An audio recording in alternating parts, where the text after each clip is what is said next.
Good afternoon, everybody. I want to call this October 9th meeting of the TTCC to order. My name is Jim Urban. I'm the Planning Director in Oldham County. We'll do introductions. Larry, you can Larry start. Cheney with Kipton. Jim Silliman, Oldham County. Brian Dixon, Clark County. Larry Summers, City of New Albany. Keith Griffey, Bullitt County. Michelle King, Louisville Metro Air Pollution Control District. Curtis Huckleberry, City of Shepherdsville. Dirk Golan, Metro. Barry Armstrong, City of Mount Washington. Back there. Lloyd. Yes, sir. Lori Pacino. John Callahan with the Craig Butler, Louisville Metro Air Pollution Control. Ashley Liz, Regional Mobility Council. Ricky Bogle, Travel. Stacy Keith, with Louisville Metro Traffic Engineer. Maria Loisel, KYTC Planning. Adam Forsyth, Kipton. Sarah Bear, Kipta. Ela Smith, Park, Kipta. Jerry Moore, State House. David Burton, Nick Vale, Kipton. Andy Rush, Kipton. Great. Thanks, everybody, for coming. The first order of business is the September 11th TTCC minutes. If everybody gets a chance to look them over. If you looked them over, action is requested. Be looking for a motion to approve. Motion to approve. Is there a second? Second.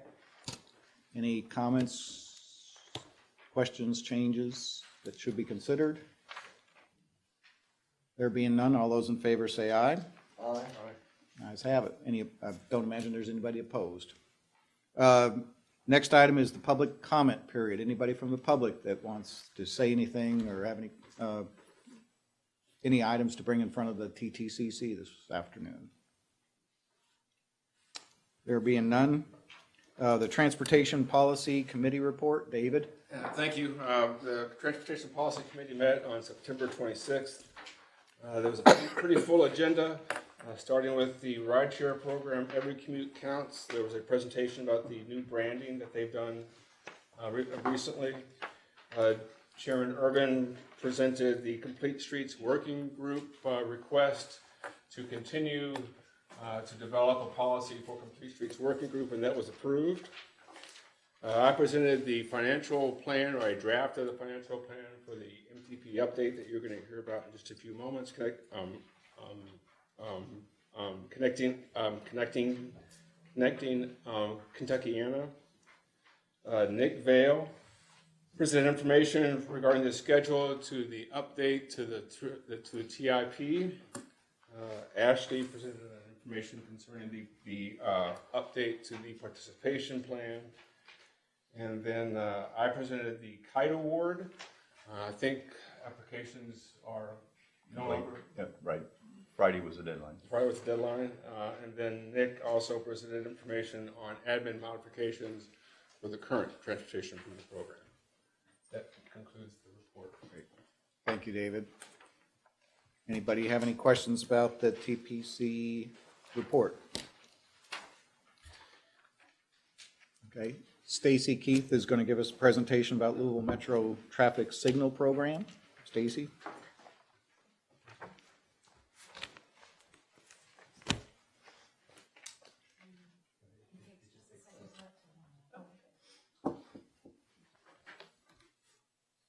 Well, while this is getting warm, my name is Stacy Keith, and I'm a traffic engineer with Louisville Metro. Been there a while. I won't tell you how long, because then you could guess my age. So today I'm talking to you about ITS modernization, or kind of our thoughts regarding how we'd like to move forward over the next few years. So we've kind of adopted a smart city framework. So you can see it focuses on infrastructure at its base, and then you build with technology and data and services. And we hope to be able to attack all the things that are floating in the roof line there. We want to be better with mobility. We want to provide something that's sustainable over time. We want to be cognizant of the economy and innovations as we move forward.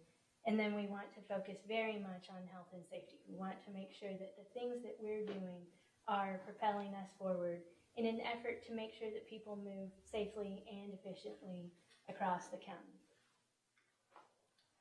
So this is the current state of where we are, and this will be a sad story, just like many others. So what we have in the Urban Services District is a communications network that is about 20 years old now. So when it was put in at the time, it was a really nice state-of-the-art system. And over time, it has served us well, but we're going to have to look to move it forward. We can't just stick with what we've got. Right now, those signals that are within 264 or the Waterston Expressway, those are mostly connected to a central operating system downtown at City Hall. The outlying corridors, though, which you all are aware, carry a lot of traffic from either your counties into Jefferson County and back out again, or just all of the new growth that is, and even old growth at this point, that is around the Snyder into town. So what we also have related to the technology of the traffic signals, it's 1970s equipment. So anything else you can think of in the 1970s isn't operating in your house anymore. So our main goal is to focus on the infrastructure. We need to build an infrastructure that will be solid. Dirk, you are not going to dissuade me from finishing, right? Not at all. So we want to focus on the infrastructure because we've tried to attack working with smaller projects utilizing the antiquated equipment or legacy equipment we have, and it is difficult.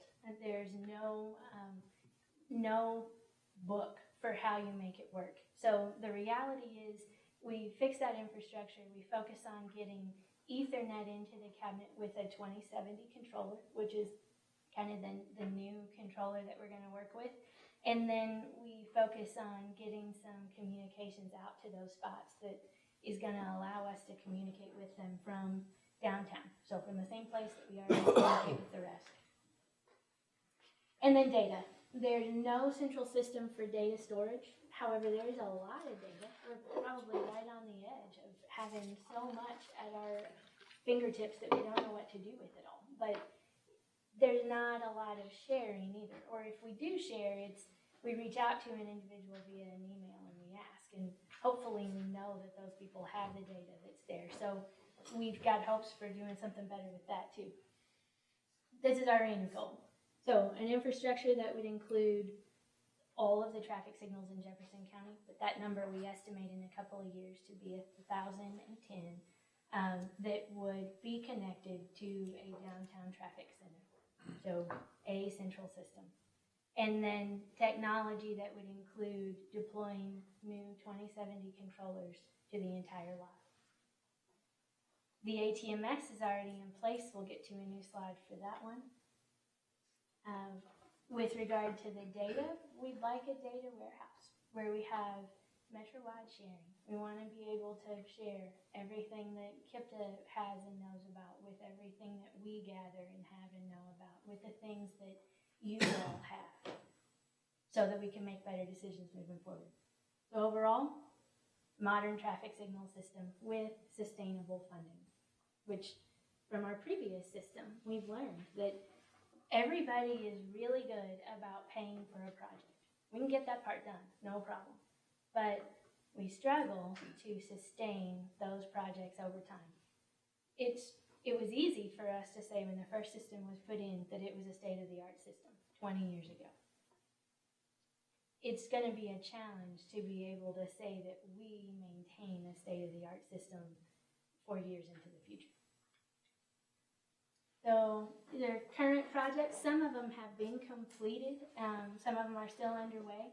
This is Kentucky Wired and then LFIT. So LFIT is Louisville Metro's kind of attack or piggyback with Kentucky Wired. So it looks to take locations where they were already going and putting fiber, and we added some of our own. You'll see that slide again in a minute with something else. So current projects that are associated with technology. John's very familiar with the Dixie BRT. Most of you all probably know some about it too. It is our first modernized communication network of a significant arterial. So the majority of it will be fiber from the Snyder all the way into downtown. It's the first local deployment of 2070 controllers. So the bus rapid transit is a new piece that Jefferson County has not dealt with previously. And then there's a significant data collection piece surrounded around crash reductions. We'll see if all of the plans in the project actually make that a reality. I certainly hope so. So, and then an ATMS. This one was recently, well, a few months ago, finished up. We have a new system online. So, we worked with the Kentucky Transportation Cabinet along with Lexington, Fayette Urban County government in order to leverage that regional cooperation you see to get what we believe is a pretty competitive price for a 2070 controller. It also marks the first time that I can remember in the last 20 years where all of those government agencies are going to utilize the same controller type and the same system. So for some of you that are here representing counties that surround Jefferson County, things like this make being able to communicate with controllers or with traffic signals that are just within your boundaries that happen to be on a roadway that so many people travel. Preston is a really good example. Near the Bullitt County line, there are signals that take you from the Snyder on out. And then with a sign, you go from Jefferson County into Bullitt County. And most citizens don't really care that much that they just crossed into a different county. What they do care about is if they were to stop at that traffic signal every time when they came in or out of the county, that's a problem. And with a system like this one, we can actually attack that problem. So, responsive operations, that's been the same throughout the last 20 years. The first system, it gives us the health and welfare of signals. It lets us know when they're on flash. So to have that information ahead of relying on citizens to let us know allows us to be able to dispatch personnel in order to get them moving more quickly, to get those things repaired and get people on their way. So it should work out to be less delays, maybe even less collisions, because we hopefully will have less congestion. So current projects associated with data include a data warehouse. So Louisville Metro, and Ed Blaney did a lot of work on this presentation. He and his group back then, the innovation team, won an AWS City on a Cloud award. So essentially it was a grant to let them put some money toward a data warehouse. So that's how we hope to be able to put some of that stuff together. And then Waze. So in 2015, Louisville Metro became a partner, and Kentucky was actually the first city and state partner for them. But we cobbled together a team, relatively homely in its beginnings, but we wanted to be able to take all of the data that we get back from Waze, because we tell them when roads are closed, which they like, and then they give us a bunch of information about jams and travel speeds through a corridor.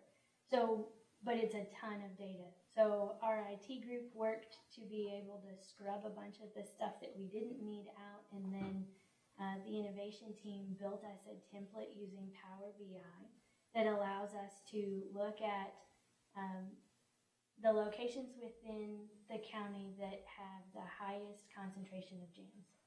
So essentially it allows us to know where do we need to put our resources and do it without just using citizens as a guide. So it lets us use data as a guide for getting that done. Grant applications. So we were recently awarded a $1.5 million grant for Connection 21. So it takes 115 intersections on 6 corridors. It actually works right along with LFIT. So I told you you'd see that again. So we took the corridors that LFIT was going to focus on, and they are Westport, Hurstbourne, Shelbyville, Preston, Cane Run, and Bardstown. And Dixie was already getting some touch-ups. And it focuses on providing connectivity to all of those signals and updating all of the controllers within each one. So we really tried to focus on the corridors that we thought moved the most traffic throughout the metro. We hope that project MOA will happen soon, and then a notice to proceed, and we're hoping it gets underway here in the next few months. And then Metro also wants to work on an ITS comprehensive plan. So the Dixie BRT project was a little bit ahead of us with regard to what would Metro even envision with regard to an ITS plan, and how would we go about doing things so that our future projects are essentially shovel ready. So this plan allows us to kind of take lessons learned from BRT and move forward with something that does put us in a position to move a lot more quickly with future projects. Dedicated funding. So we have asks, of course. So the CMAQ applications, we hope to or envision to ask consistently for about $1 million, maybe a little more.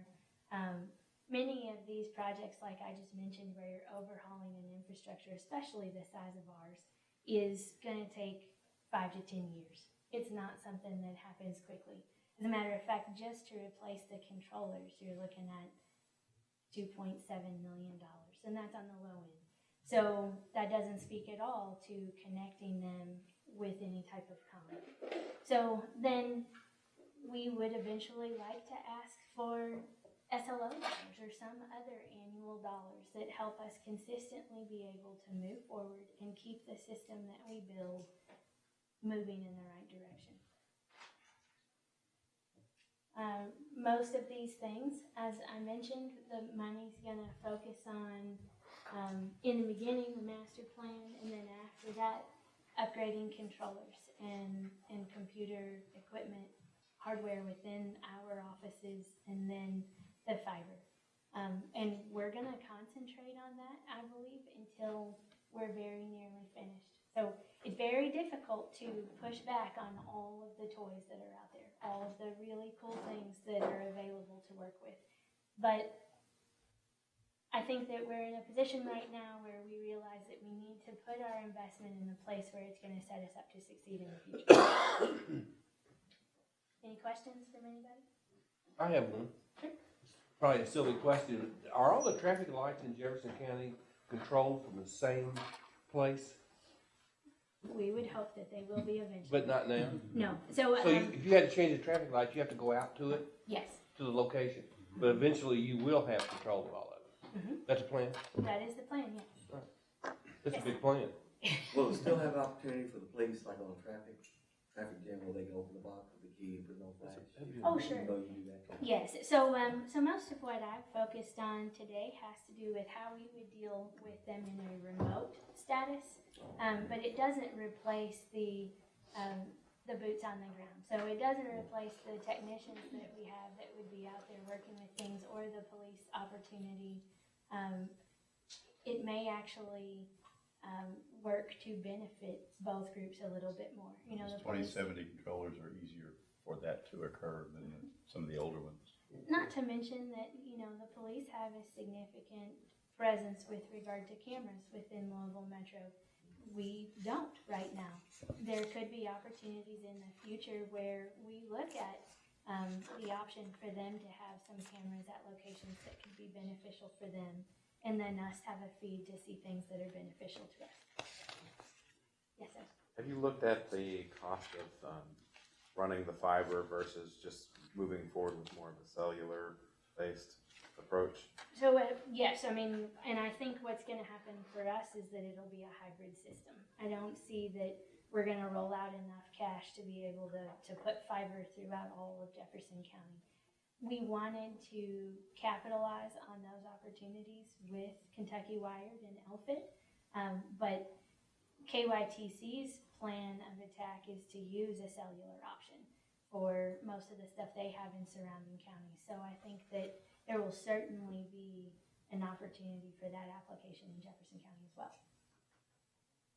All the various cities that are in Jefferson County, like St. Matthews and Audubon Park and so on, are they all be included in this? So Jeffersontown owns a handful of signals, a very small number, I think 6. And Middletown owns 1 and a school flasher. We maintain those on their behalf. We haven't discussed the deployment of 2070s with those cities yet, but the rest of the signals, so the other 1,000, are all owned by either KYTC or Metro. Okay, thank you. Can you expand on the Model 270s? What does that encompass? Is like a kind of like Cobalt considered a 270, or some of that stuff's, even the newer stuff, going to have to be replaced? No, a Cobalt would be considered a 2070. Okay. So that is not the type that we went with, but that is certainly one of them. So I think Lexington actually did replace theirs. We didn't have any Cobalts that were on the street. So it was a really nice time for us to make this transition because we weren't throwing anything away that had a significant investment attached. So the other thing that I failed to mention, but is important in moving forward, is that the 170, so the controller that's out there right now, is being made only by one manufacturer anymore. There's just not much of a market to keep them. So that is one of the things that propelled both KYTC and us to look to move forward. Not only do you get all of the benefits from utilizing the 2070, and there is a lot more flexibility with it, but the 170 was going to become more expensive in just a handful of months or years. So it'll be cheaper, actually, for us to put in a 2070 in the very near future. I know this is far off considering the level of the infrastructure that you're at right now, but have you looked into the autonomous vehicles and how you're going to accommodate them in the future at all? So, I mean, there has been some conversation about it, and you're right, it is pretty far off from our perspective. Sometimes I think that when we go to those meetings, we've worked within a box, the same box for such a long time, that thinking outside of it and recognizing all the potential available is sometimes difficult. But we have looked at that, and KYTC, they're kind of moving forward with a SPAT challenge, so looking at bringing back a lot of signal performance measure information in a couple of different cities. There's variability depending on who you talk to on what they believe is actually going to happen, or what equipment is really going to last over time. I mean, from New Albany's perspective, I'll just throw it out there. I mean, we're looking at, it's called AI, and I can't think of what the company's name is off the top of my head, but they're whatever they're installing in some of our cabinets right now is supposed to work with several different of the components that are going into the different types of autonomous vehicles. So whichever one wins and becomes that is going to be, it will still be accommodated with that. So when some of the discussions we've had with Louisville Metro, we're talking about cabinetry that would hold the equipment in the future for V2I anyway. So the 2070 cabinets are capable. They've got a lot of room in them. Yes. For other things. Yes, I think that when we install a new cabinet now, we're often looking to put in a 332, which is just the largest footprint that we have for a cabinet, just because it does allow for that additional room depending on whatever we have that comes along. I believe it is one of the options that are nice with fiber is that we kind of allow ourselves some opportunities to move in various directions. But there's a lot of decisions that we still have to make, for sure. I'm kind of hopeful that the 5G, from what I'm understanding, it's got to have 300-foot spacing. So we've got to be looking at light poles that would hold towers and traffic signals, poles that could hold 5G towers built right into it. That might just really jumpstart the whole infrastructure, car, communications throughout, and would eliminate a lot of need to run things if we get the right agreements in place from the start. And I'm a little concerned about whether we're smart enough and savvy enough to capture that, because if we do this right, we'll put our systems in for us, that communication system.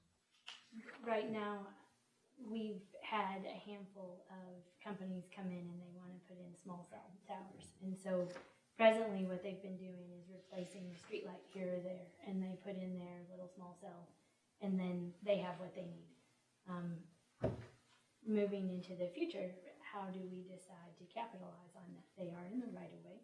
Should we look to do something that helps us out? We tried to capture some of that with some underground stuff that was going in recently, and it just proved to be more than we could handle at the time. And so I think that'll be another question moving forward is, do we have the capabilities presently, the time and the people and the money to get it all in place when we need to have it in place? There's nothing else? Yes. Has there been any review of the safety concerns about 5G? Not on my end. And in Europe, in some places, they're even banning it. Yeah, because how close it is to essentially. It's very close, very high power. Yeah. It's also easily blocked. So it takes a very high density. Right. Definitely things to keep in mind. Well, I haven't found one type of communication yet that works all the time. No matter what you put in, it breaks down somehow. So, which I think brings us back to that point about sustainability. We want to make sure that moving forward, we put stuff in that's sustainable, that citizens can get some value out of over time. Thank you. Thank you. Thank you. Great, thanks. The next item is Elizabeth and Sarah are going to talk about connecting Kentuckiana Metropolitan Transportation Plan. We're going to be back here today. Okay. New spot. We don't have a visual presentation for you all. So today we're going to talk to you all about the first drafted chapter for our MTP update. It's the performance and impact section. So we all know that performance-based planning was rolled out a few years ago, and it's a strategic approach that uses data, performance measures, targets, and goals to help investment decisions and kind of where we should organize our efforts in project delivery, let's say. So because of these new guidelines, KIPTA developed and adopted a performance management plan that outlines performance measures, targets, and goals, most of which are derived from state and federal measures, but KIPTA kind of went a step further and developed some of our own for good planning practice. So a few months ago, we came to you all with a list of evaluated and ranked projects. Do you all remember that long, 30-page list that all color-coded? Yep. So the next step for us after that was to kind of dive a little deeper and look at the potential impacts that those projects may have on different performance measures, which were implied a lot during the evaluation process on where and why a project receives certain evaluation points. So we have the chapter right here for you all to take a look at. Thank you all.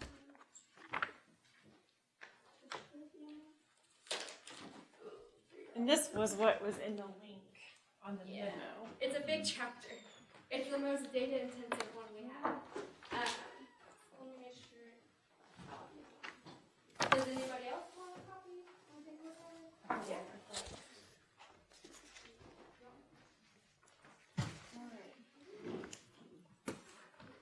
So as Sarah mentioned, federal legislation requires that we incorporate performance-based planning in our process.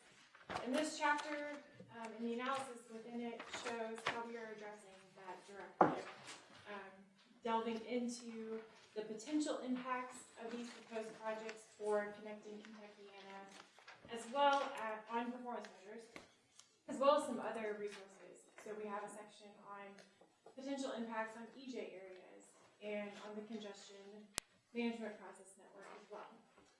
And ITS, related to what Casey just talked about, and the list of projects that might affect the ITS architecture and be incorporated with that system. So this analysis is meant to be a tool going forward as the MTP is implemented. This gives the broad range of what projects might help with the age of our transit fleet. And across the years, we can look at those projects and say, you know, these are the ones that are getting done, and this is how we are addressing that performance measure and that target for our region. And this analysis also has some very rough calculations that will help us with any future reporting with the performance management plan that Amanda does. So any report that she does, some of the, at least the projects that she'll be looking at will come from this analysis as well. So I wanted to go over a couple of examples with you all, just to touch base on what the analysis entails. So if you look at, through it, some of the analysis is broad. So for the safety section, for example, which starts on page 2, I think, it's high level. It's looking, the performance measure that is being impacted is the crash rate. But we can't exactly tell you this project will for sure reduce the crash rate in some way. So we have a list of projects that are, we evaluated for doing something to an intersection or a roadway segment that has a high crash location that we identified in our process. And you'll remember that from the project application that we would check if a project hit a high crash area. So those projects may do something to eventually help lower the crash rate for the region. And then some analysis are more specific, such as the bike ped network gaps.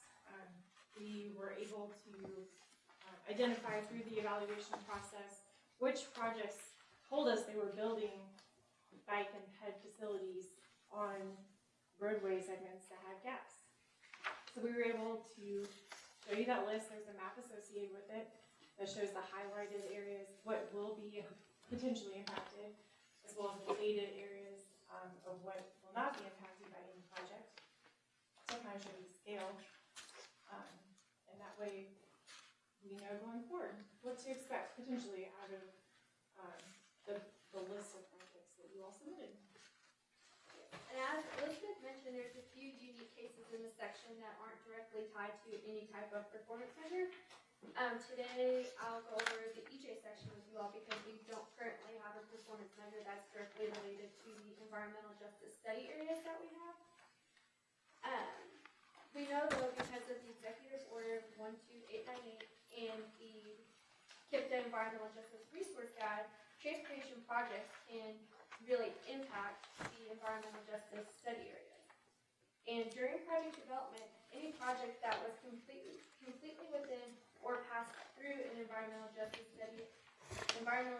study area was evaluated in 3 non-motorized ways. So the evaluation criteria on our evaluation sheet that was related to environmental justice was increase or improve access to transit, increase or improve access to pedestrian facilities, and increase and improve access to bicycle facilities.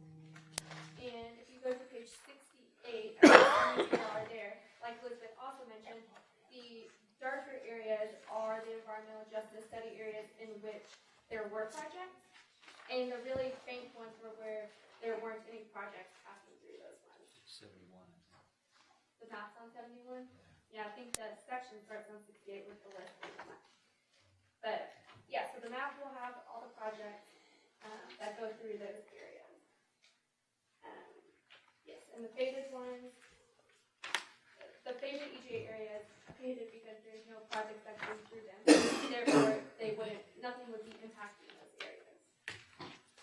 So we wanted to bring this chapter to you all separately because it's one of the most data-intensive chapters that we'll have. and it really reflects the emphasis on performance-based planning and kind of ties in together everything that we've brought to you all and shown you over the last year. So if you think back to it, we started really digging into this update last October with our project development process and the trainings that we had in here on the computers for our MTP application assistant and all that. So take a minute and look over it, but this is the first drafted chapter. This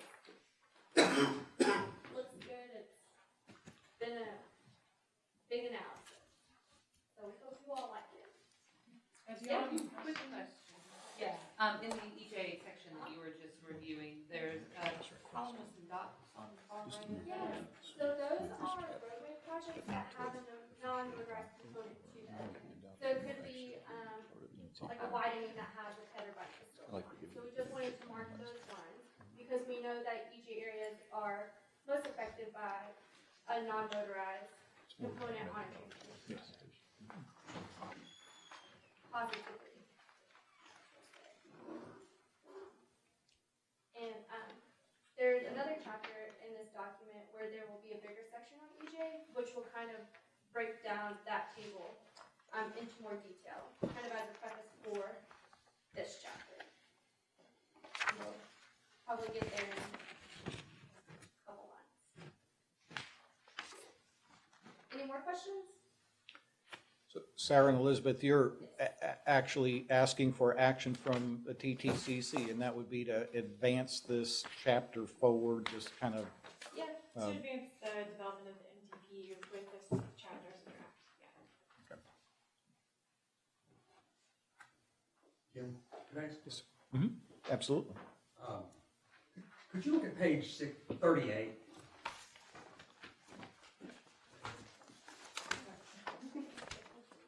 I just generally speaking, a KIPTA ID. So I've got 1936 is Old Henry Extension, 472 is Tucker Station Road, 474. Is there a place that one can go to say, okay, what exactly does that entail? Yes, that's a perfect question. Thank you. I made a special trip here to ask you. Oh, nice.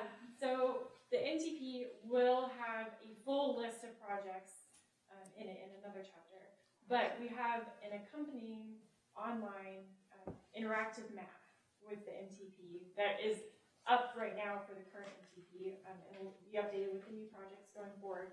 And you're able to search by KIPT ID, so if you see something in this list, you can search for that number and get the cost, the year open to public, and a description for that project. To dig into it a little bit more and ask more questions about it. So that will be linked. It's not currently, or I think it might be linked in this chapter right now, but we will have links in the document. It's on our website right now. But yeah, we intend on using those interactive maps because they just give such a better way to dig into where the projects are located and compare them to other projects. That's a really good question.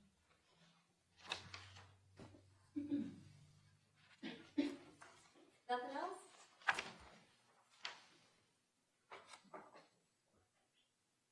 Everybody's studying it right now. Yeah. So, It's a big chapter. moving forward with this, though, there is still an opportunity if somebody found something in here to say, okay, what about this? Ask another question. Yeah. It isn't formalizing this, so it couldn't be finalized at some point. Yeah. This is a draft that will become part of the draft MTP that we'll review again, so. Yes, I think So there'll be, yeah, this is just, okay, this chapter's done, let's go ahead. Yeah. But there's an opportunity still to make revisions if anybody discovers any. May I move that you continue the development of the Connecting Kentuckiana to 2040 using the draft of Chapter 5, Performance and Impact? Sounds like a good motion. Is there a second? I'll second that. Second? Any questions about that? Is there gonna be a formal way to submit comments? Or review comments? I would just send it to me or Sarah. Yes. Maybe. we don't have a formal process. Yeah. Okay. That'll be. There'll be a public involvement process and a public comment process in January. Just send it to any of us, Dirk. It's all going to, we'll consider anything that comes in. Okay. I just know the pedestrian crashes, for example, we got a Jefferson County safety plan that's being developed, and hopefully in November we can present, or I need to talk to you about that after this, but Kentucky 1020 shows up on that study, and it's not really showing up. Second, Third Street corridors aren't showing up here, so I wonder what that discrepancy might be. And the data in the map, Yeah. that could be the age of the data. So this analysis was done, David, in 2016.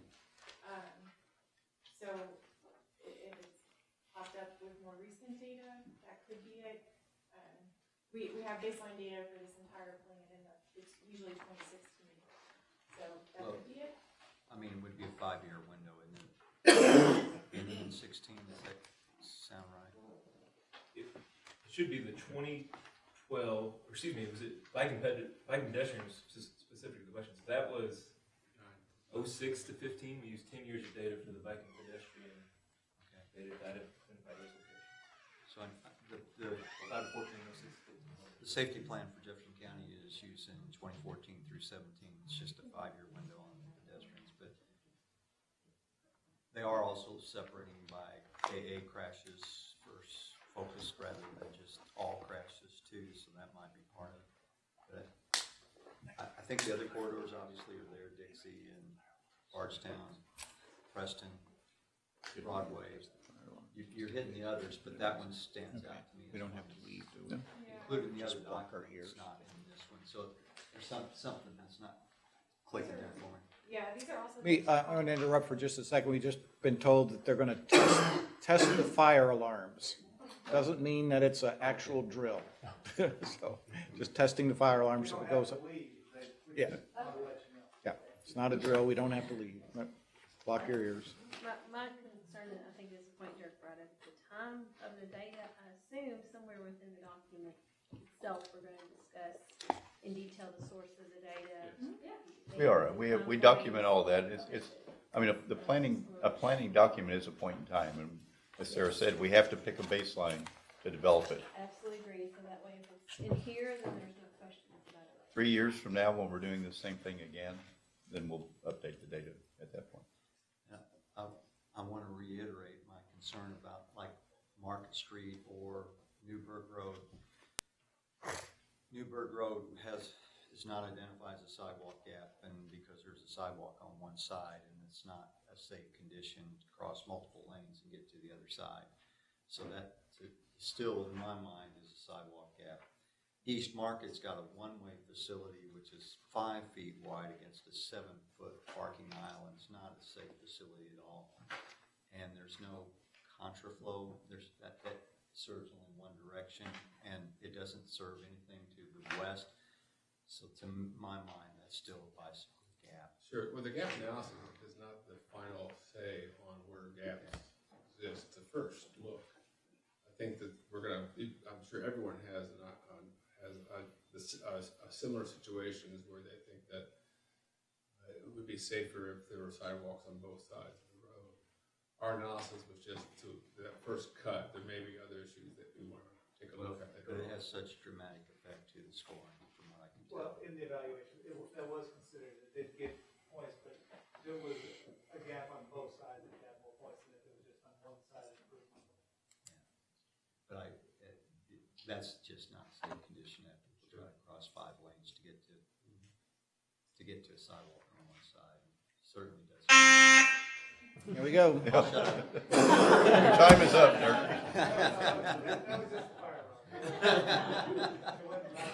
It's too bad I warned you in advance. It would be more funny, wouldn't it? Anybody else get shot? Now, that's something we can address later on, Dirk, when we look at going forward with the next MTP and what we're going to do with our performance measures. That may be the step that we want to take to refine that particular goal and objective.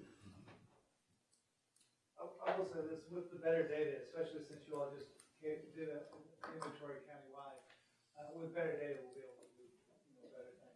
Well, I mean, yeah, we will certainly share that crash data here. Kentucky side, they've got, each intersection has got it's an EEC, which is, of all the acronyms, they could have done so much better than that, but it's expected Excess crashes, yep. Exceedance or crashes of something like that, EEC, I don't know. But anyway, it's intersections that are up by their type and their traffic volumes, and not simply a rate, but it's it says, hey, this intersection's got more crashes than we would really expect.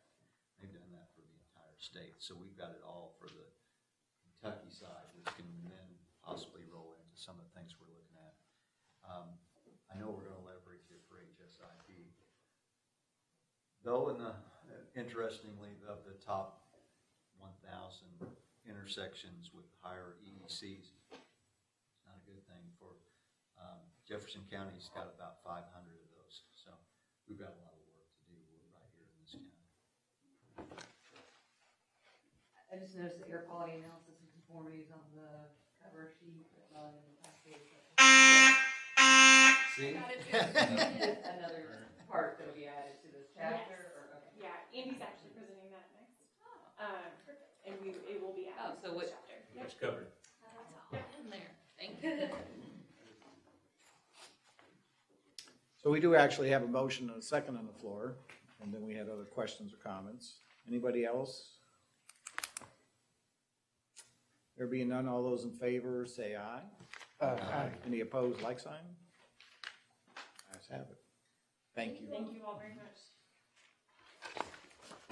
So you've spoiled my next announcement. Andy? I asked Elizabeth this morning to give me a segue or something. Michelle did a great job of it. Thanks, Michelle.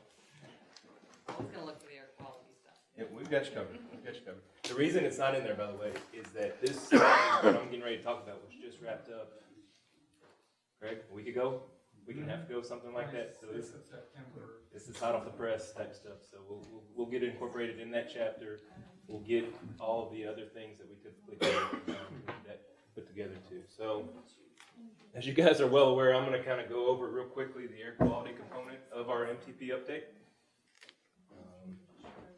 I figured I'd start by just kind of giving you a current status update, kind of where we are, without going too much into the history lesson. This region is currently known as a non-attainment region for the 2015 ozone standard. And by this region, it means the 5 MPO counties. It doesn't mean there is exceedances on the monitors in all those counties. It just means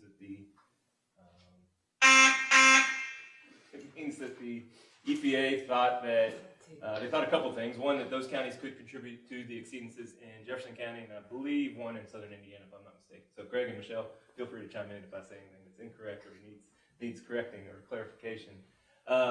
And they also said something interesting, is that those 5 counties should be the non-attainment counties, or that should be the non-attainment region, because they were the old non-attainment region. So maybe that makes sense, maybe not.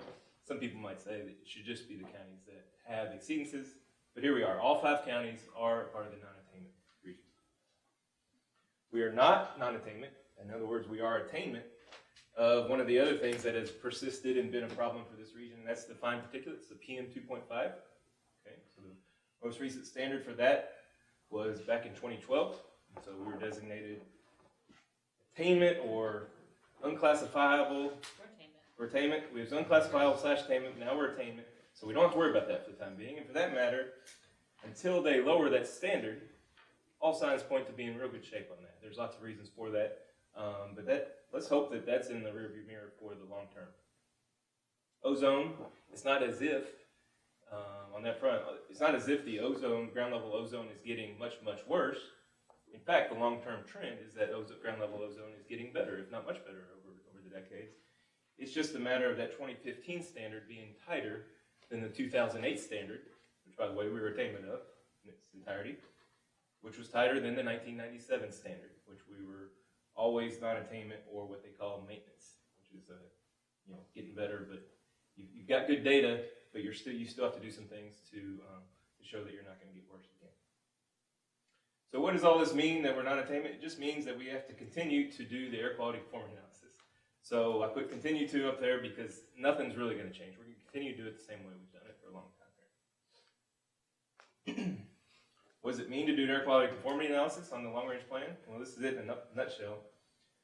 We took all the projects that are in the that are going to be in there in the Connecting Kentucky and MTP. I think there's like 277 of them that are explicit, and there may be some group projects and some other things that go along with it. We reviewed all those. We basically said, hey, let's start with our status quo. Our status quo is, kind of the current status of each of the projects, and then let's add the projects that need to be added that are new. Let's delete the projects that the project sponsors. You guys said, hey, we don't want to do that anymore. We don't want to plan to do that anymore. And probably the last thing, modify the projects. So many projects were, for instance, a project that was scheduled to be open a few years from now, you all may have said in the application process, hey, it's not going to be in 2020 when it's open, it might be 2022, 2025. So we had to make some changes in our travel demand model to accommodate all of those. So that was a bit of an interactive approach there. So all the application data came into us. We tried to make some sense of it, and I think we did. And then sometimes we had to ask for a little bit of clarity. And so that process was completed, and we appreciate your help for all those. And then we went through what's called the interagency consultation. Again, this is standard practice. This is what we've done throughout. So many of your all's agencies, and agencies like EPA, Federal Highways, Federal Transit, the state air quality agencies, for instance, the Air Pollution Control District here in Louisville, are part of this interagency group, and we just go over the projects, a little bit about the projects, and a little bit about, or a lot about the methods that we use for this process here, make sure they're okay with it. So after that, they said, okay, good job. We see what you did, and we told them what we're going to do in terms of modifying all those projects. We put together our model runs. In our case, it's a travel demand model that we always use, and we use it for lots of things, but the main reason this agency maintains a regional travel model is for this purpose and this purpose alone, is that for this air quality conformity process. So we added those to our travel model, adjusted those in our travel model. And then we shared that with Mr. Craig Butler over there at APCD, and Craig and APCD run what's known as the MOVES model. So they take our output from our travel model that says there's this much VMT moving at these speeds on these roads, along with lots of other inputs, including driving in these vehicles that are this old, and they emit emissions at this rate, to come up with an emissions estimate. Okay? So all the VMT on all the roads, on all the vehicles of various ages, of various types for that matter too, are analyzed in what's known as the MOVES model. So that's a standard EPA model that all agencies in all regions must use for this process. So you take those outputs, so they take our outputs as inputs, as one input of several, and analyze it in the MOVES model, and you get emissions estimates. And here's the emissions estimates. So at the very top are our budgets. Those budgets are what we compare each of our model scenarios. So you see the various years, those are the model scenarios. Every year that ends in 0 and 5 between 2020 and the horizon year of our Metropolitan Transportation Plan, our new MTP, Kentuckiana 2040. So those budgets are established, they were established a while ago, okay? So those are some old budgets. We're in need for new budgets. We're not in need for new budgets because it was close, as you can probably surmise from that. We're in need of new budgets because of the age of those budgets. Those were based on the 1997 standards. That's 2 standards ago. So an updated budget probably would give us more margin of error, but nonetheless, we passed nonetheless. And so, again, I say it says regional summer weekday emissions because ozone is thought to be a summertime problem. So these are the emissions estimates for summertime of VOCs, volatile organic compounds, of which there are numerous ones of those, and probably Michelle and Craig can tell you what they are, but I cannot. Oxides of nitrogen, so the NOx. So those are the ones that are tighter. So let me go back and move that check mark. So you can tell that in the 2020 scenario, for instance, that second line on NOx, VOC is good across the board, but on NOx in 2020, that was a really close call. We're within 1%. So we were a bit worried about that, but nonetheless, the 2020 analysis through our travel model and through the MOVES model showed that It'd be 26,000 and change kilograms a day in the summertime emitted, and that keeps us not quite comfortably, but nonetheless under the budget of 26,726. So, in conclusion, since we're under the budgets in all those scenarios, we believe that we do have a conforming MTP that we're working with today. I can be happy to answer any questions. Kind of like Elizabeth and Sarah's, it's just we're asking for this committee's recommendation for acceptance of this, so we can put this kind of in our rearview mirror. Yet one more thing to put in our rearview mirror. To Michelle's question of where is air quality in that chapter, it'll be there soon. This stuff was just wrapped up, so we'll have that both in kind of a narrative format, and then we'll also have an appendix in the MTP that has the more formal, thorough documentation that we would include. Yes, sir. What's the impact on use of RFG? RFG, there is some impact, and Greg, feel free to fill me in, but that's one of the other inputs into the air quality model. So the assumptions based on the fuel and the fuel that is used in each county, or isn't it partial counties in terms of what's required of fuels, or is that an old one?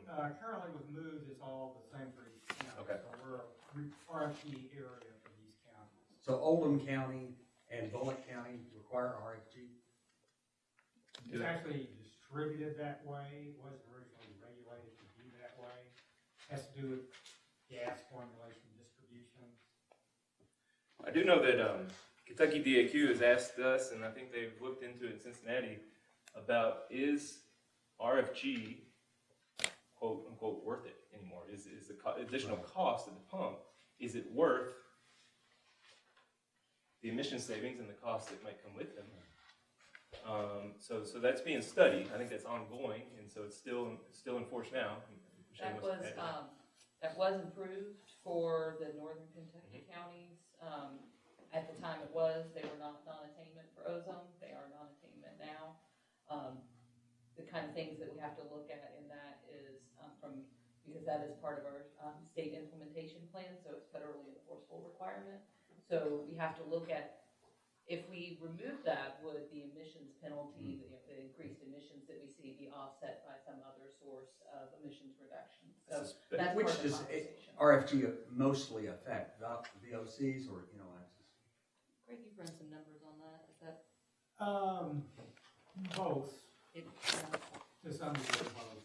So this is not again, we've got such little margin for error out there in that 2020 analysis here. Good news is, as we move forward and look forward here in a few years when we're doing this analysis next time, you can see that the numbers come down over time. That is, the emissions are going to come down. They're going to be cut in half, a third, a fifth on the VOCs for that matter. That's cleaner burning engines, cleaner burning fuels, all that newer cars are using cleaner engines. The fleet's going to turn over time, and so those old vehicles that are dirty are going to get replaced with newer vehicles that might not be super clean, but they're going to be newer than the ones they replaced. And lots of other reasons. all of that is offset against, and correct me if I'm wrong, the results of the travel demand model would show that we're not losing VMT. It's not that people are driving less, people are driving more. That's right. But those cleaner technologies, cleaner fuels, the turnover of the fleet. In fact, planned on. I think our 2020 scenario, so virtually a current year scenario, estimates something in the order of magnitude of about 30 million VMT, 30 million vehicle miles traveled daily. And that's going to rise in that 2040 scenario, I want to say up in the low 40s. So, a 20, 30, 40% increase perhaps, somewhere in that range. So at many more VMT, at lower speeds because of greater congestion is forecasted, the estimated emissions are still expected to be much less. So the technology is going to overcome the traffic and both the number of vehicles and the congestion. Is the MOVES model sophisticated enough to know that, okay, the iMove project is going to be finished in 2023, for example? So the MOVES model doesn't know that. It only knows that in the form of the inputs that it takes from our model. So our model, we have a scenario for each of those 5 years, and so we have to have that one in our 2025 scenario, for instance. This is going to be built in 2023, but we don't have that one in our 2020 scenario because it's not going to be built by next year. So the VMT and the impacts from that, the efficiencies, the higher speeds in that case, let's hope, from that project, Right. that series of projects, should be felt, and we can say is felt in those 2025 numbers. And can you also talk to the point that the 2020 scenario did not allow for many transportation improvements that might offset some of the other triggers that create some of the VOCs and the NOx? In other words, we have a very small project mix in 2020 compared to what's in 2025. So Yeah, with this plan being adopted in early 2020, there's virtually nothing, that's why we were so worried, is that there's nothing we can do. In essence, there's not much we can do. We would have to shift projects around, whatever the case might have been, but there's, that flexibility increases years out into the future. We can say, let's look at these projects instead of these. That is certainly something that's available to us. In 2020, that flexibility is here sitting in late 2019, it's just not there. And we did talk to Federal Highway about changing the air quality analysis years, and EPA sort of came back and said that we needed to keep the 2020. That's correct. Yeah, that's a good point. So that budget, we used to have two budgets. Because that standard was set, again, it's the 1997 ozone standard. Budgets were set, if I'm not mistaken, in around the early 2000s. And so we had a 2003 budget, and we had a 2020 budget. So if I was here, a few years ago anyways, presenting this, we would have compared any year prior to 2020 to that 2003 budget. So now we just have this one budget. Any year, 2020 or after, we have to compare to that. Again, that 2020 budget was set 15 years ago, maybe 20 years ago, close to it anyways. That was really forward-looking budget, and here we are comparing with brand new models. So frankly, it doesn't make a whole lot of sense that we're comparing the things we compare, but nonetheless, we are meeting the standard here, and that's what this analysis does show. That new budget will be based on new travel model assumptions. It'll be based on several iterations of the air quality model. So that old budget was set on an old travel model and an old air quality model, but nonetheless, we're still good. We're still good, just barely, if only barely. And a different air quality model. The old model was known as different software. Yeah, Mobile 6.2, if I'm not mistaken, was the one that one was built on. The budget was built on, excuse me. When it shifted for moves, maybe it's going a little bit too far, but when the new model moves replaced mobile, the same scenarios, the same travel model scenarios, produce different emissions estimates. Okay, so they're not the same. In theory, they should be, or in essence, they should be. The same BMT should create the same number of emission rates, but they don't. So that's why we're in need for a new budget as soon as we can. But that's the responsibility primarily of the state air quality agencies in our case. So we have a by-state budget. That's a by-state budget. It's the Kentucky Division for Air Quality and IDEM, Indiana Department of Environmental Management, I guess it is. Those two groups work together to come up with a budget like this for us to use in our 5-county region. So action is requested to recommend the continuation of the Connecting Kentuckiana 2040 MTP with the new air quality conformity report that we just heard. Yes, sir. Motion, second. Any other questions or comments on? Just say thanks, Sandy, for doing a really good job of explaining the process between KIPTA and APCD with the modeling and all the inputs. That was a really thank you for your clear explanation. And to pat ourselves on the back a little bit, perhaps, is our process has been commended. It was commended, if I'm not mistaken, at the most recent certification review. We got a lot of credit for that. The partnership that is between this agency and APCD and how we do things. And I think they like it, that it's a dual agency approach. I think that shows coordination. And I think we're decades of doing this now or so. So I think it is a really good thing that we're doing here. And they recommend that people look at what we do as a best practice. They brought it up at the STACS conference a couple of occasions. Bravo. Thank you. All those in favor, say aye. Aye. Any opposed? Move forward. Thank you. Ashley, want to give us an update on the KIPTA website? Sure. Has everyone in here seen the KIPTA website? Looked at it on your phone, maybe? Has anybody looked looked at it on a BlackBerry? What's a BlackBerry? That is how current our website is. Should have said that louder. Just kidding. In 2008 to 2009, our website was created. It was the website that many of the ads in Kentucky used. KIPTA is an ad in addition to being an MPO, so that is what we went with. An ad is an area development district. So there are 15 ads in the state of Kentucky. Everyone used this website called, or this host server called Marquee. So Marquee did all the 15 ads. They all looked really similar. Some of them still look like our KIPTA website. Most of them have decided that we should not have a website that was developed in 2008. So earlier this year, actually back in November, our new executive director, Jarrett, said we should have a marketing committee. They should start looking at new websites. Well, we thought about using Marquee to move into the future, and Marquee said, we can't change what you have because it's obsolete, which really doesn't surprise most of us. I think if you saw the KIPTA website or have seen it, you know it's pretty obsolete. It's old. So Marquee said that they would do it again, but it was going to be pretty financially, it was not fiscally responsible for our agency. So we looked around, and some of the other ads had some pretty impressive ones, and the Green River Area Development District, GRAD, has one that we think looks pretty good, and their ad agency is Tanner West, and Tanner West offered all of the ads, IT directors, a pretty good rate for doing a new website. So over the course of the summer, Sarah and Elizabeth took all of the documents from the Transportation Division and handed those over to Tanner West.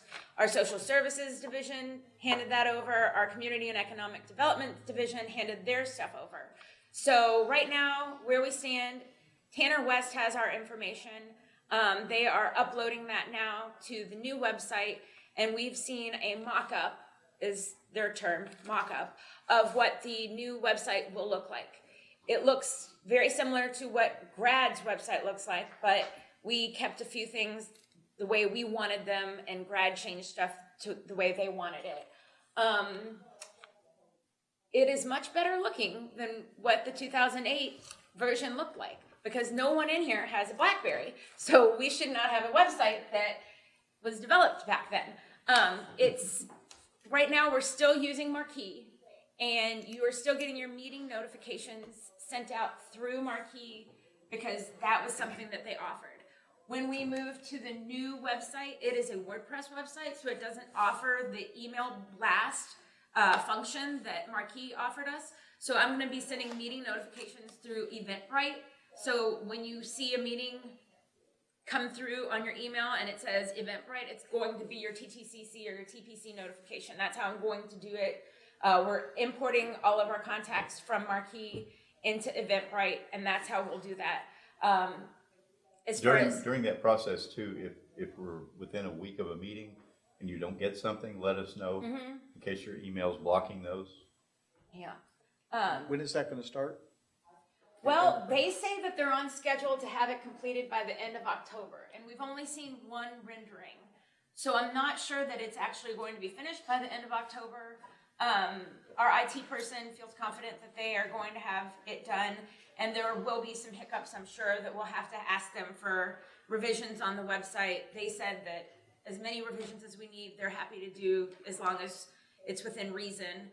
But there's no place to sign up to subscribe right now for meeting notifications. So that's something that we're going to definitely have to work with them on, because we want to make sure that new TTC members, new people in the community who want to get our notifications are able to sign up for those.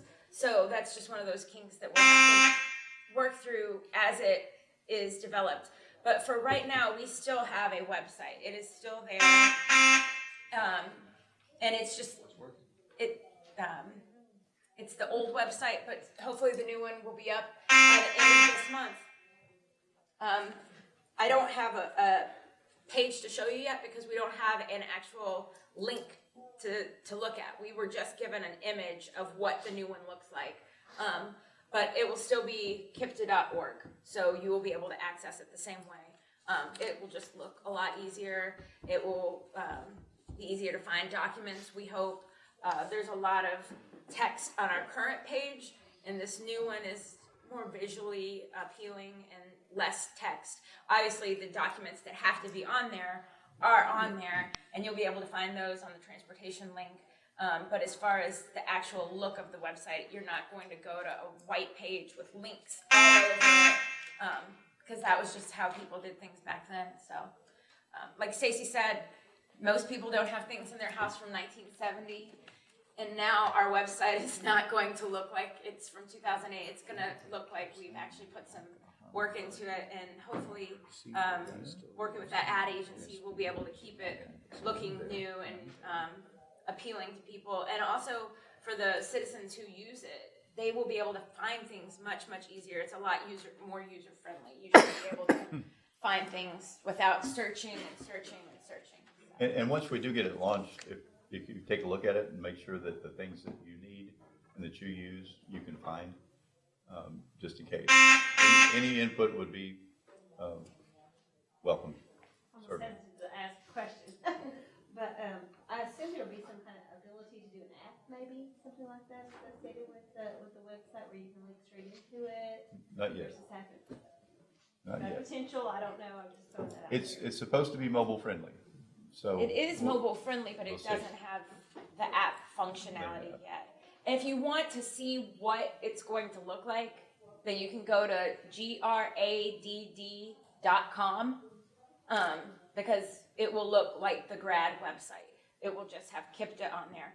And there's some other ads across the state who've also used Tanner West to do theirs. So we're still sticking with that ad format, kind of like if you want to see what an ad in Kentucky looks like, a lot of them will be using the same website, but we don't have the app functionality just yet. Do you? I think KWTC has some things that you can get apps for, but not everything. So it just depends on what. Mostly we just want people to look at it and be able to find things. You know, it seems like it's hard to find a lot of documents now. And it's not just for transportation, it's for all of the divisions that KIPTA has under our umbrella. It's hard to find things, and they are lost easily in the text of the page. So this way, you should be able to search it and find it a lot easier. It's got the same look and feel as the new KYTC, the new NDOT, Louisville Metro. That's awesome. I'm absolutely excited about it. It's great. We wished, when we put it on the agenda, we wished that there was something we could show you, but right now it would just be a picture, and the picture is, you know, it doesn't fit your screen the way it ought to. It's just a screenshot of the website, so it's really, it would be hard to just show you that and tell you what else it has, because it would be just a screenshot. So hopefully moving forward, like Larry said, we can send out a link and you all can see what it looks like, and we'll be making revisions as needed to make sure that it's doing all the things that it needs to do. But the meeting notification was the big part, I think, to make sure that everyone knew. You'll still get meeting notifications a week in advance for the meetings that KIPTA has, but they're not going to come from that marquee website if that's what it looked like before. It won't say that. It'll say Eventbrite meeting notification. So. Any other questions? Yes, Craig? Is that where you have to go get a ticket to the event to? It is, and I think that's nice for other government agencies use it too, and I think that one of the things that is nice about that, I'm doing it for our public comment meetings that we're having for the participation plan. You kind of have an idea of who's coming, so people don't have to use that. Yeah, please don't print out the ticket and bring it to the meeting. We won't have a ticket booth to collect that. You don't actually have to do that, but it's nice to get a head count that way. You can still come to any of our meetings, whether you have an Eventbrite RSVP or not, because the link is going to be in there. And, you know, moving forward, maybe no one will use that, but it would be a nice way of kind of having an idea of whether we'll have a quorum or if there's going to be anybody from the public who's planning to come. We have an idea of how many speakers we might have. All right. Thank you, guys. Great. Thanks, Ashley. Nick, quarterly project review. Yes, thank you. All right, as you guys know, I'm up here every three months or so to give the update on how things are going with KIPTA's dedicated federal funding. As a reminder, we kind of started doing this formalized process back in September 2016. We had some issues with spending our dedicated federal funds in a timely manner. So a working group kind of came up with all these ideas that help with accountability and transparency and things of that nature. As most of you all know, who are project sponsors here, there's several different things we ask of project sponsors when they're awarded funds from by the TPC through these dedicated funding programs, and that is progress reports every quarter to show if the phase for that fiscal year is on schedule, as well as opportunities to apply for cost increases and shifting phases when projects fall behind. There are some rules that we set about in that project management process in regards to managing costs. If they're over 20% increases from the original project cost that was explained to us, that does require an exception by TPC. And when it's in terms of moving schedules, in terms of shifting a project back because of delays of some sort, the rules stated that you could move that phase two fiscal years before an exception was required. And must be approved by TPC. So this is the third year that we are in this process, and so this is the first time we've had these requests for phase shift exceptions, and I'm going to talk about that a little more at the end of the presentation. First, I'm going to get into Indiana. For those who don't know, the way our dedicated funds work and the rules around them are much different from Indiana to Kentucky. In Indiana, we have 4 dedicated funding programs: congestion mitigation air quality, highway safety improvement program, surface transportation block grant program, which used to be called surface transportation program. Some people call it SLO in Kentucky. And then transportation alternatives program, which is essentially for bike and ped improvements. But in Indiana, you cannot shift funds around. So if we don't spend all of our allocated funds in that fiscal year, we actually lose them. We don't get the ability to carry those over like we do in Kentucky. So in Indiana, we're already in fiscal year 2020, or INDOT, I think, starts their federal fiscal year essentially July 1. And so here on this table, you can see that a lot of progress has already been made on obligating these funds and getting them authorized so that work can move forward on these projects. With the CMAQ program, we had about $1.4 million program for projects at the beginning of the fiscal year. We've had obligations of about a little over $250,000, which leaves an unobligated balance of about 1.1. Again, last year, in fiscal year 19, 99% of the funds were spent, and the ones that weren't were special funds that we were allowed to carry over. It's a nuance to the system, but the INDOT project sponsors obligate 99% of their funds every single fiscal year on time. The Highway Safety Improvement Program, there's 4 or 5 projects that are getting ready to go to letting, I think, in the next few months. So while there's been no obligations to date through this fiscal year, all of those projects are on schedule. Surface Transportation Block Grant Program. One thing I want to mention here is the last time I presented this in July, which is the very beginning of the fiscal year, there was some clarification that needed to be made about. There's about $2 million that was programmed for the Heavy Haul Road project that INDOT is spearheading in Clark County, and there was confusion about whether those funds were actually obligated in fiscal year 19 or carried over to 2020. We recently found out they were obligated, so I've taken them off of this spreadsheet. So that $2.6 million programmed amount used to be like 4.6 or 4.7 last quarter, and that's no change there. The funds were obligated; they're good to go. This quarter there were $700,000 in obligations for projects, and then the last program, Transportation Alternatives, all of those funds have been obligated, so we're clear on that program. Before I move into the changes that we have on the projects in Indiana, I want to stop and just ask if there are any questions here. Okay. So in Indiana, this quarter, there was an opportunity for project sponsors to submit cost increase applications. I think there was somewhere around, I think it was $800,000 or so. No, sorry, $500,000, around that ballpark. New Albany submitted 3 cost increase request applications. All 3 of those were less than 20% of the original cost, so none of them required an exception. The one thing I do want to note, there's a change that's accurate on this presentation, but on the handout that you guys received, the State Street intersection improvements, the funding program there is HSIP, not STBG. I'll have that corrected for the TPC mail out in a week.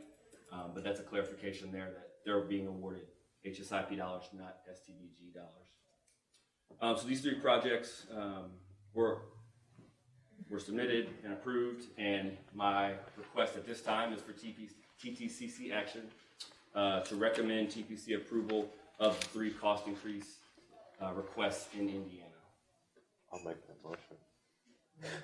Thanks, Larry. Do we have a second? Second. Any questions? It's just Indiana. That's just Indiana, this one. All those in favor say aye. Aye. Any opposed? Okay, Indiana. Thank you all. In Kentucky, while we just started fiscal year 2020, fiscal year 19 just wrapped up last week, early last week. Again, in Kentucky, we do have the ability to carry over, and so one of the things that's gone on with the Surface Transportation Block Grant Program for quite a while is that we receive, 17, 18, 19 million dollars in fiscal year 20. We have not been able to spend an equal amount of funds. We have not been able to spend, or obligate, I should say, that amount in any fiscal year, at least in the last 10 years that I could research. This is actually the first year that I've been here, which is 4 years, but I went back in our records and I couldn't find anything that showed us obligating the amount that we brought in. So the big picture for things in Kentucky are actually pretty good. This is a huge improvement for everybody. I think everybody in Kentucky needs to give themselves a pat on the back. Last year, I think we had $10 million obligated for that surface transportation program. The year before that, it was 16, and I think 16 was the highest that I could see. So we far outpaced that number. We're at $23 million obligated. Sure, there's things that could be done better, and we'll continue to work on those and making sure the process isn't a burden for anybody. But it does seem like there's been some benefits here.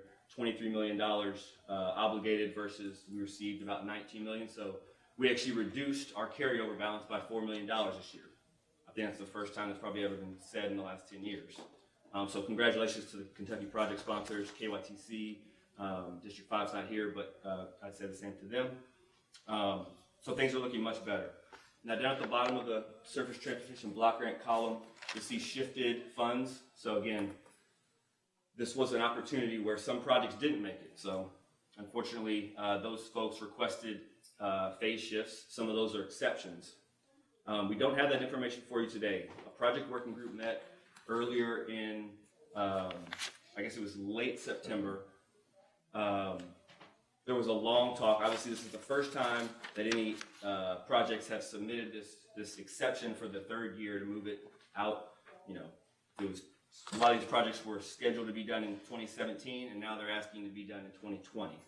So this is a big deal. The working group wants to have a second meeting that's scheduled for the 25th of October. So we'll bring the phase shifts back to this committee in November for your approval. The group wanted more time to discuss the projects in more detail. So I don't have any actions or requests for you in terms of phase shifts at this time. We'll bring that back to you guys next month. For the Transportation Alternatives Program, we did obligate the amount that we received this fiscal year. We received about a little over 1.1, and $1.2 million was obligated, 600,000 of which was done this past quarter. So again, we hit the numbers that we were hoping to achieve. The one flag I do want to put up, and I put a bullet over here in the bottom right corner, is about these rescissions. I don't know who's heard my spiel about the federal rescissions that are expected to impact certain federal highway administration programs. Apparently, transportation alternatives may be one of them. There's still some confusion about whether or not the transportation alternatives program is affected by those federal decisions, meaning the government could come back and say, you didn't obligate those funds, we're taking a portion of those back. There are other programs that certainly are going to be affected. Matter of fact, our metropolitan planning funds are affected, but we're still trying to get clarification on that. So one of the things we did in the last month or so of fiscal year 19 was work with all the project sponsors to move any of those projects that were funded with TA funds, transportation alternatives, and switch the funding source to surface transportation block grants to ensure that those projects had funds to move forward with and didn't completely lose them, because there's going to be a lot of uncertainty this whole fiscal year. What we've heard is that the Federal Highways is supposed to notify all the states at the end of October and provide preliminary rescission amounts for each funding program. But from KYTC's perspective, they said, yeah, we'll hopefully when we see it, it's what we think it is. But I think no one will know the true impact of rescissions until the end of fiscal year 2020. And it's going to impact 2019, the balance of dollars that were in 2019. So there's not anything that we can do to fix it. It's going to be what it is going forward. Right, and other NPOs in the state are also up against the same situation. Other NPOs across America are in the same boat. There's a lot of people that don't even think transportation alternatives program should be affected because it's a set aside of the surface transportation block grant program. So there's all sorts of nuance there. If you have any questions, I can answer them now, or if you have more specific questions, we can always meet or chat about that down the road. But and that funding source is not affected. The surface block grant, surface transportation transportation block grant, the dedicated funding, the SLO and the STP Indiana, those are not affected by the rescission. And so, there's still a question about the TAP being dedicated or not being dedicated. So while I was disappointed not to be able to bring you all the phase shifts all in 1 month, the same time we do with Indiana's, I'll be bringing this back to you guys next month for Kentucky. But $23 million in one fiscal year, $13 million improvement over 2018, and a $7 million improvement over the previous fiscal year. It's pretty good. So, any questions anyone has at this time? Yes. On page 2 of the Kentucky Quarterly Progress Report summary, if it's a block in there for 2019, I presume that's calendar 2019, since we're already in calendar for fiscal 2020. These are all fiscal year 19. So, these all should be labeled fiscal year. Okay. So they haven't been moved yet because our working group needs to meet again to determine what recommendation they're going to bring to this body. But that's your expectation. It's not Metro's intention, I guess is what I'm saying. Oh, that's where they're currently scheduled. They intended to do it in 2019. Right. And one way you can kind of note, I know it's hard to see with this black and white copy, but the phases that are on schedule are in green, and they show up lighter on here. I know it's really hard, but there's a slight difference between the darker color, which is the red, like you can see on page 1, down at the bottom, New Albany's 2535 State Street project in C. That one was highlighted in red because it was, at the time, thought to be behind schedule. But we definitely have a color copy, and I can provide that to you if you'd like. But we haven't moved those phases out to 2020 because this body hasn't approved those yet. Thank you. Yep, you bet. Any other questions or comments? So Nick, you don't need any action today on the Kentucky ones. You're going to come back next month, maybe. That's right. I'll be bringing those back to you all next month. I just wanted to make a comment for clarification. It's my understanding that as far as rescissions go, everything had to be resolved as of September 30th, one way or the other. So as far as now and making any changes, we're past that point. We are past that point, yeah. The rescissions always impact the last fiscal year of the federal transportation bill. The current FAST Act expires at the end of September 30, 2020, which is fiscal year 2020. So, yes. Hopefully we can find out at the end of October, and if I do find out preliminary rescissions numbers, I'll bring those to you guys for sure. All right, thank you. Great. Thanks, Nick. Yep. Any other business that needs to come to the TTCC today? Larry, you have nothing? Anybody else? Then I'll take a motion to adjourn. Motion to adjourn. Great, thank you. We're adjourned. Is a Clark East Main Street project?